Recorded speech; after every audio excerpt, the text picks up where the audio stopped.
Assalamualaikum warahmatullahi wabarakatuh. Kembali lagi di Postur Podcast RS Guntur, ngobrol santai tentang kesehatan dan juga gaya hidup sehat. Nah, teman-teman Postur, sobat Guntur semua, kali ini saya Dr. Isman Ramadan memandu acara Postur pada hari ini. Nah, spesial sekali kita kehadiran bintang tamu keynote speaker yaitu Dr. Adrian SPJP, spesialis jantung pembuluh darah. Selamat pagi, Dok. Gimana kabarnya, Dok? Alhamdulillah baik. Selamat pagi Dr. Isman. Alhamdulillah baik ya, Dok ya. Nah, Dok, kita kan akhir-akhir ini banyak sekali ya, Dok ya, terkait mengenai kesehatan, Dok. Terutama masalah kesehatan di Indonesia yang sangat tinggi ini adalah penyakit jantung.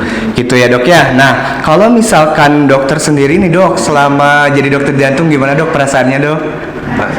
Oke. Kalau saya sendiri sebenarnya untuk perasaannya sih memang banyak sekali ya kasus jantung di Indonesia ini ya.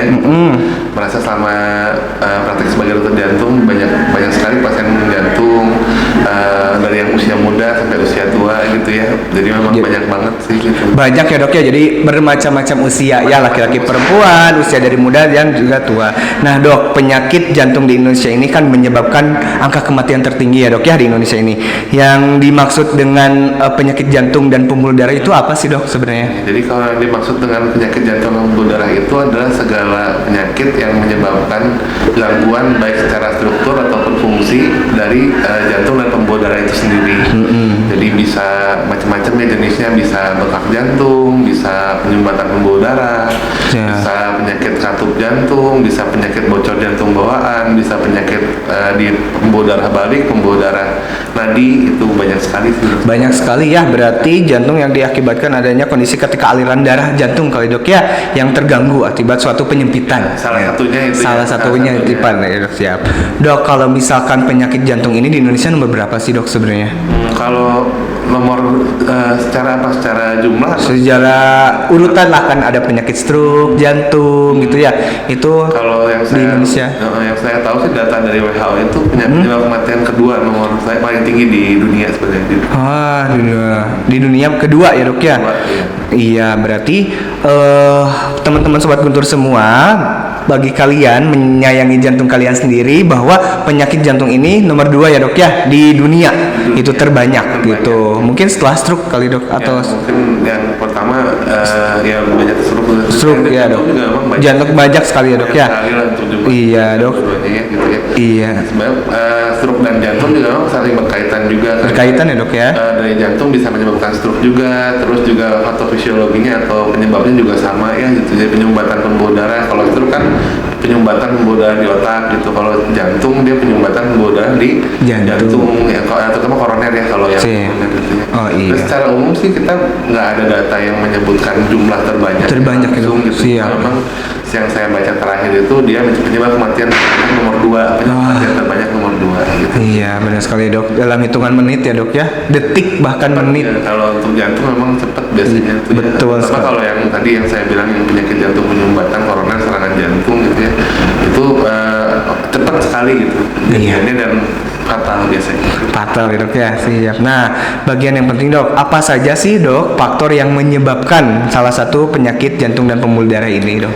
Jadi mungkin kita persempit ya, mungkin pembicaraan kita mengenai penyakit jantung koroner yang berarti kan penyumbatan pembuluh darah jantung. Betul. Ya. Jadi ada faktor-faktor resiko yang bisa menyebabkan penyakit jantung koroner atau penyumbatan pembuluh darah jantung. Ada yang disebut dengan faktor resiko yang bisa diperbaiki, yang modifiable ya, diperbaiki, dan faktor resiko yang tidak dapat diperbaiki atau non modifiable gitu. Contohnya itu kalau yang tidak dapat diperbaiki itu contohnya genetik. Ada faktor genetik tertentu yang menyebabkan adanya penyumbatan pembuluh darah jantung. Misalnya pada orang tua yang mengalami serangan jantung di usia muda gitu ya, di bawah 40 tahun, pada laki-laki atau di bawah 50 tahun pada perempuan, itu bisa menurun ke anaknya. Itu kan tidak bisa diperbaiki ya. Terus juga kedua faktor resiko gender ya. Laki-laki lebih sering dibanding perempuan gitu, satu. Terus juga usia kan kita tidak bisa perbaiki ya. Kalau usia kan semakin tua resiko jantung semakin tinggi gitu kan ya. Betul. Gitu. Ada juga faktor resiko yang bisa diperbaiki nih. Sebenarnya ini yang paling berperan sebetulnya dalam penyakit jantung tuh gitu ya. Faktor resiko yang bisa diperbaiki itu contohnya misalnya seperti hipertensi, terus gula darah, diabetes, terus juga kolesterol tinggi, terus merokok juga itu kan Merokok. salah satu faktor resiko yang sebenarnya bisa diperbaiki ya, bisa dikurangin gitu ya. Terus juga aktivitas fisik yang kurang, misalnya olahraganya kurang, itu kan sebenarnya bisa diperbaiki dengan kita olahraga lebih banyak lagi ya gitu. Terus juga itu yang kita bilang dengan traditional risk factor atau faktor resiko tradisional. Faktor risiko tradisional ya dok. Ada juga faktor resiko yang non tradisional. Non-tradisional. Tradisional itu memang banyak masih baru, masih banyak diteliti ya. Salah satunya adanya riwayat infeksi COVID-19 sebelumnya kan, itu juga bisa jadi salah satu faktor resiko, tapi masih diteliti lah gitu. Jadi belum banyak ininya lah gitu korelasinya. Karena kalau yang tradisional tuh udah pasti berhubungan ya secara mekanisme maupun secara secara faktor risikonya itu. Iya. Nah, Sobat Guntur tadi sudah dijelaskan bahwa faktor risikonya banyak. Salah satunya yang tidak dapat dikendalikan ya dok ya, dan dapat dikendalikan atau dapat predisposisinya banyak sekali. Terutama nih pada laki-laki ya dok ya. Nah, pada laki-laki tinggi karena tidak memungkinkan juga ya dok ya, perempuan juga pasti ada gitu ya. Tapi pada laki-laki lebih tinggi daripada perempuan. Dan juga tadi ya faktor-faktor risiko lainnya seperti merokok gitu ya dok ya. Nah, kadar kolesterol yang tinggi ya dok ya. Darah tinggi. Betul, darah berarti pola hidup sehat. Kembali lagi Sobat Guntur, jangan lupa pola hidup sehatnya dijaga ya. Nah, banyak sekali ya dok ya berarti. Nah, kemudian dok, sebenarnya kalau misalkan kita pengen tahu nih dok, tanda awal kita terkena penyakit jantung atau tanda awal yang harus diwaspadai lah dok lah untuk terkait penyakit jantung tersendiri. Iya, jadi kita lebih ke jantung koroner dulu. Kalau untuk gejala awal dari penyakit jantung koroner itu biasanya diawali dengan nyeri dada yang paling sering gitu ya, paling khasnya itu adalah nyeri dada. Walaupun ada juga keluhan-keluhan lain yang biasanya muncul ya gitu, tapi itu sudah khas. Misalnya biasanya ada sesak napas, ada yang pingsan, tapi beda-beda ya gitu. Cuma yang paling pintu masuk untuk ke diagnosa atau penyakit jantung koroner itu adalah nyeri dada. Nyeri dada ya dok ya. Nah, nyeri dada sendiri pun ada karakteristik yang khusus gitu ya.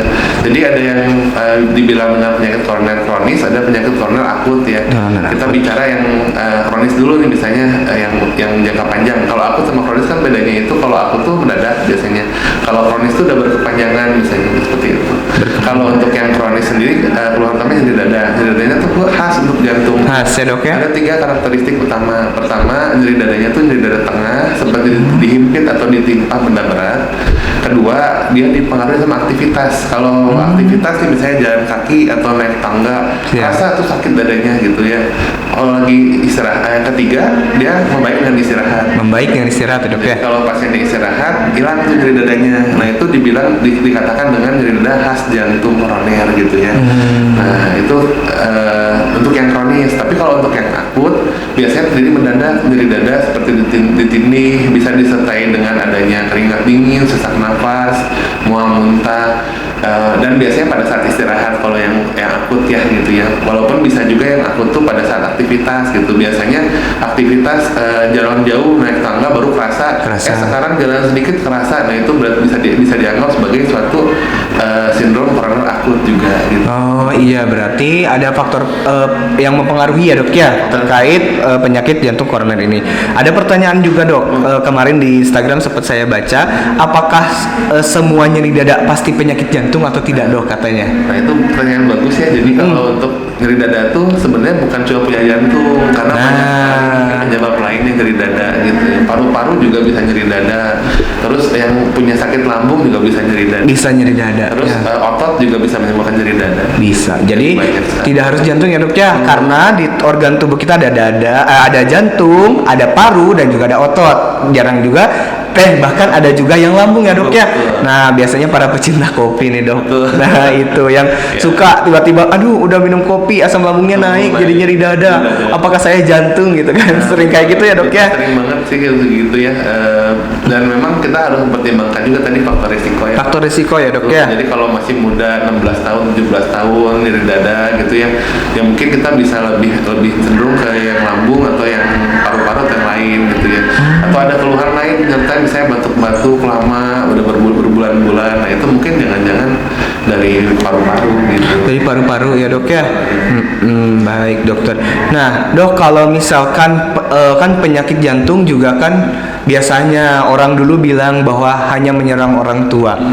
Kalau sekarang nih dok, sepanjang sejarah dokter menjadi dokter jantung, apakah ada dok penyakit jantung di usia muda dok? Ada, malah sekarang tuh paradigmanya, kemarin baca ada artikel ya di National Geographic Siap. baru ya, dikatakan kalau penyakit jantung tuh udah mulai bergeser sekarang. Penyakit jantung koroner biasanya pada usia 40 tahun ke atas, sekarang makin turun, makin muda gitu, di usia 30-an tuh udah ada juga gitu. Udah ada Kan juga saya ya. paling muda tuh ada sekitar 20 tahunan lah mengalami serangan jantung, tapi memang faktor resikonya kuat banget. Jadi misalnya pasiennya tuh memang aktivitas fisik banget, jarang olahraga, terus juga merokoknya kuat 3 bulan sekali gitu ya. Nah yang merokok nih. Merokok nih gitu, jadi salah satu faktor resiko kuat banget ke arah jantung gitu ya. Siap. Makanan nggak dijaga, nah itu bahkan di usia muda pun makin sering sekarang gitu. Iya. Dengan yang dikaitkan juga sama salah satu juga tadi ya, ada infeksi yang sebelumnya terjadi gitu, COVID sebelumnya ya dok. Jadi nih buat sobat Guntur semua, jangan harap ya, banyak sekali bukan hanya orang tua tapi sekarang usia muda ya dok ya, karena kurang olahraga, makan yang tidak teratur, dan juga biasanya stres mempengaruhi nggak sih dok? Nah, pengaruh banget sebenarnya. Mempengaruhi banget ya dok, stres Kurang sama. istirahat, begadang terus ya gitu ya. Iya. Terus stres juga sangat berpengaruh lah untuk meningkatkan risiko untuk terkena penyakit jantung. Dengan penyakit jantung. Nah, tadi dok disebutkan bahwa olahraga berat, misalnya jarang olahraga. Tapi kalau misalkan pasiennya olahraga berat nih dok, apakah bisa menyebabkan penyakit jantung dok? Olahraga berat ya. Jadi kalau untuk olahraga berat itu tergantung dari berat seberat apa ya gitu ya. Berat apa, jenisnya apa. Terus juga selain olahraga tuh apa yang dilakuin di luar olahraganya. Misalnya kalau saya olahraga deh gitu, saya olahraga berat tiap hari nih, saya padel misalnya kan lagi hype ya padel ini, atau futsal gitu kan. Tapi ya saya seimbang nih, udah olahraga berat, saya ngerokok deh kan, udah seimbang tuh gitu, ngerokok sama yang negatifnya ngerokok, yang positifnya olahraga gitu. Nah ternyata seperti itu tuh, pandangan seperti itu salah ya. Jadi kalau faktor resiko lainnya tidak dikontrol, misalnya merokok terus tapi olahraganya yang berat-berat ya, kayak yang apa tadi dibilang misalnya futsal gitu, sepak bola yang berat-berat tapi masih merokok, nah itu sebenarnya lebih berbahaya ya gitu, karena kan aktivitas fisiknya berat, terus juga disertai sama gaya hidup yang nggak baik, nah itu bisa memicu pecahnya plak stabil dalam pembuluh darah, menyebabkan serangan jantung. Jadi olahraga itu memang harus sesuai dengan usianya gitu ya. Kalau udah lama tubuh nggak pernah olahraga berat, tiba-tiba dipaksa olahraga berat, pasti akan menjadi sesuatu yang nggak bagus ya gitu ya. Iya, jadi harus bertahap olahraga itu gitu. Olahraga dari intensitas sedang. Nanti kalau memang sudah terbiasa, naik lagi ke intensitas berat. Gitu. Berat, iya. Jadi harus bertahap ya dok ya. Tidak harus langsung misalkan kayak pelari culture tuh tiba-tiba lari 40 maraton gitu ya. Ya tuh nggak perlu. Tidak boleh gitu ya, karena itu bisa memicu penyakit jantungnya tinggi. Karena bertahap lah gitu, nggak boleh langsung naik. Abisnya biasanya narinya cuma sekitar 1 kilo 2 kilo, tiba-tiba pengen yang maraton yang full 42 kilo ya. 42 kilo, nah itu kan bisa memicu ya gitu ke kelainan serangan jantung dan lain-lain gitu. Betul. Jadi harus bertahap dan harus dengan disertai sama latihan yang baik dulu. Latihan berarti gitu bagi para marathoners nih, misalkan 5 kilo dulu ya dok ya, misalkan berapa jalan santai, kemudian 5, 10, 21, 42. Jadi jangan langsung ikut 42 tanpa latihan ya dok. Betul sekali. Nah dok, kalau misalkan kita nih bagaimana sih pengen tahu bahwa apakah mengecek jantung kita sehat itu dilihat dari apa sih dok sebenarnya? Kalau kita untuk mengecek jantung sehat atau enggaknya tuh memang sebenarnya pertama dari keluhan dulu ya, itunya gerbangnya gitu ya. Tapi yang kedua, walaupun tanpa keluhan sebenarnya ada tempatnya ya, sesuai dengan usia. Kalau usia udah masuk di angka 35 ke atas misalnya, udah mulai bagusnya sih dicek dicek kesehatan jantungnya. Yang paling mudah pertama mungkin dengan rekam jantung ya. Rekam jantung gitu. Nanti kalau memang mau rutin olahraga kedepannya, mungkin baiknya di tes treadmill gitu ya, tes treadmill untuk melihat kebugaran tubuhnya terus gimana gitu ya, dengan tes maksimal gitu. Iya, berarti untuk memastikan lagi itu rutinnya berapa bulan sekali atau tahun sekali dokter itu? Tahun sekali sih biasanya. Kalau Setahun sekali ya? Tahun sekali untuk itu untuk cek kesehatan. Untuk cek kesehatan. Di atas 40, di atas 35 mungkin udah baiknya sih dicek EKG per tahun gitu. EKG per tahun ya dok ya? Jantung per tahun untuk lihat apakah ada kelainan gitu di jantung. Iya, nah sobat Guntur semua, bagi kalian yang ingin tahu bahwa kapan sih atau cara mengetahui sederhana ya dok ya untuk mengetahui jantung kita sehat atau tidak, pertama rutin cek kesehatan per tahun gitu ya, dicoba direkam jantung gitu ya, kemudian bisa juga dengan cek tekanan darah ya dok ya. Penting juga ya sebenarnya. Yang paling simpelnya itu adalah dengan pertama cek tekanan darah, cek gula darah sama cek kolesterol. Cek kolesterol, gula darah, tekanan darah dan kolesterol ya dok ya. Ada, jadi kalau dari kita dari bagian jantung tuh ada bagannya yang khusus, nanti kita bisa menilai bisa resikonya segimana berat dengan melihat tekanan darah, gula darah dan juga kolesterol. Kalau emang tinggi nanti ada resikonya, ada berapa persen resiko jantung segimana. Kalau resikonya tinggi mungkin kita bisa screening dengan rekam jantung di awal. Oh iya betul sekali. Nah sobat Guntur jangan takut untuk mengecek kesehatan kita sejak awal, karena untuk menghindari riwayat penyakit jantung koroner gitu ya. Dok, ada pertanyaan dari Instagram lagi nih dok, dari Nunik. Izin dok, kalau tidur mendengkur apakah termasuk gejala penyakit jantung? Kalau tidur mendengkur ya, tidur mendengkur tuh banyak faktornya sebetulnya ya. Kalau untuk gejala penyakit itu sebenarnya bukan, tapi tidur mendengkur tuh bisa menjadi salah satu faktor resiko untuk terjadi hipertensi. Gitu. Kalau memang tidur mendengkur, itu kita harus periksakan ke dokter THT. THT ya dok ya? Emang ada gangguan di jalan nafas. Nah kalau ada gangguan jalan nafas, ada namanya obstructive sleep apnea. Jadi itu kejadian di mana pada saat tidur tiba-tiba berhenti napasnya sejenak, terus napas lagi gitu. Nah itu tuh akan meningkatkan resiko hipertensi pada seseorang dengan OSA ya, atau obstructive apnea tadi ya. Jadi kalau terjadi hipertensi itu bisa menyebabkan penyakit jantung. Jadi secara nggak langsung tidur mendengkur itu harus diperiksakan gitu. Iya, harus diperiksakan ya dok ya tidur mendengkur itu, karena resiko darah tingginya tinggi sekali. Betul. Lanjut dok, pertanyaan dari Instagram dari Andira Robianto. Dok, memang kematian itu takdir, namun apa saja penyebab serangan jantung terhadap anak muda dok? Oke. Kalau memang sebenarnya kalau untuk penyebab yang tadi ya yang sudah saya sebutkan sebelumnya ya, kalau untuk penyebab untuk pada anak muda memang salah satunya yang paling sering tuh merokok ya, sebenarnya terlalu merokok yang berlebihan, terus juga tambah lagi dengan yang tadi dokter Isma sudah sebutkan ya, stresor gitu, fisik digeber terus ya ibaratnya fisiknya gitu, jadi begadang terus gitu ya, terus rokok gitu, bahkan ada faktor juga sebenarnya dengan alkohol ya, alkohol yang bisa menyebabkan juga gitu, alkohol gangguan juga. Terus juga kemudian pada anak muda yang paling sering itu ada faktor genetik juga ya. Kalau orang tuanya kena serangan jantung usia muda, anaknya pun ada resiko nih.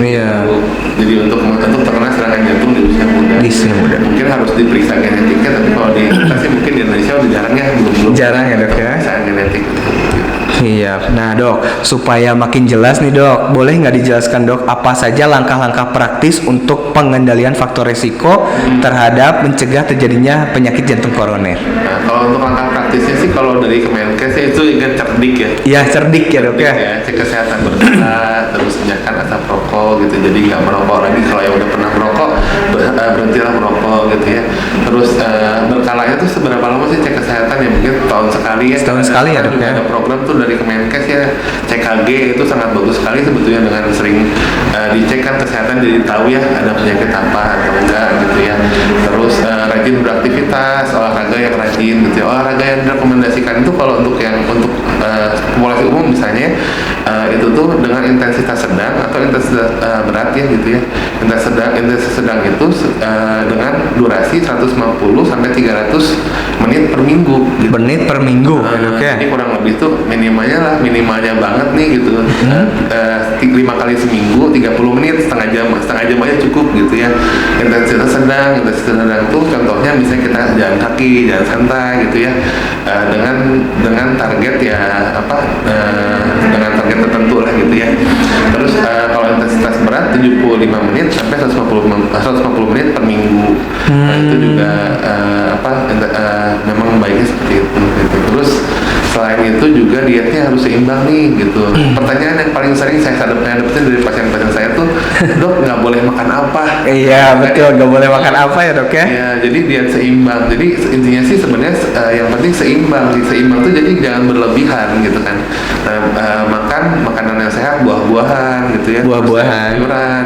Boleh nggak makan daging? Boleh, tapi seimbang gitu. Jadi jangan terlalu banyak gitu ya. Jadi jangan kebanyakan makan daging, terus makan buahnya jarang atau makan sayurnya jarang gitu ya. Oke, terus ya mungkin seperti itu hindari stres juga ya gitu. Stres ya dok ya. Jadi tadi yang paling pertama itu merokok ya dok ya. Karena sebatang rokok bisa merusak pembuluh darah gitu ya dok, diistilahkan seperti itu. Makanan yang seimbang, buah dan sayur, daging juga boleh. Kalau bakso dok? Kalau bakso ya mungkin kalau sekali-kali untuk aja ya, sekali-kali. Sekali-kali ya dok ya. Jangan terlalu sering. Intinya kan sebenarnya seimbang, jangan berlebihan. Jangan berlebihan karena Allah juga tidak suka yang berlebihan teman-teman. Olahraga teratur yang sedang itu 30 menit 5 kali dalam seminggu ya dok ya. Kemudian periksakan rutin setahun sekali minimal seperti tadi ya dok, tekanan darah, kemudian gula darah dan juga kolesterol secara berkala, istirahat yang cukup, dan buat anak muda kelola stres. Sama istirahat cukup tadi ya. Betul sekali ya dok ya. Jadi bukan hanya soal obat ya dok ya. Kalau misalkan sudah terjadi penyakit jantung koroner, bukan hanya soal obat, tapi kita juga harus berperilaku hidup sehat seperti itu. Nah kalau begitu dok, apa ada pesan terakhir dok untuk Dokter Adrian, spesialis jantung penuh darah, untuk para pendengar postur ini agar bisa menjaga kesehatan jantungnya dok? Ya, jadi kalau untuk pesan saya sih untuk sahabat-sahabat postur semua ya, jadi ini tuh pertama kita tuh perlu untuk mencegah. Jadi yang paling penting tuh mencegah penyakit jantung, karena kalau untuk mengobati ya nanti kan itu masalah lain ya, untuk mengobati pasti harus diobatin ke depannya. Tapi sebaik-baiknya itu adalah pencegahan ya. Pencegahan itu paling penting lah gitu. Jadi tanda utama itu mencegah gitu ya. Mencegah itu tadi yang tadi udah disebut sama dokter Isman sebelumnya ya. Jadi cerdiknya itu dia dilaksanakan gitu, dikerjakan, dietnya seimbang, terus olahraga yang cukup gitu ya. Terus juga yang segala macam yang tadi sudah disebutkan ya. Intinya sih kita cegah penyakit jantung, kendalikan faktor risikonya.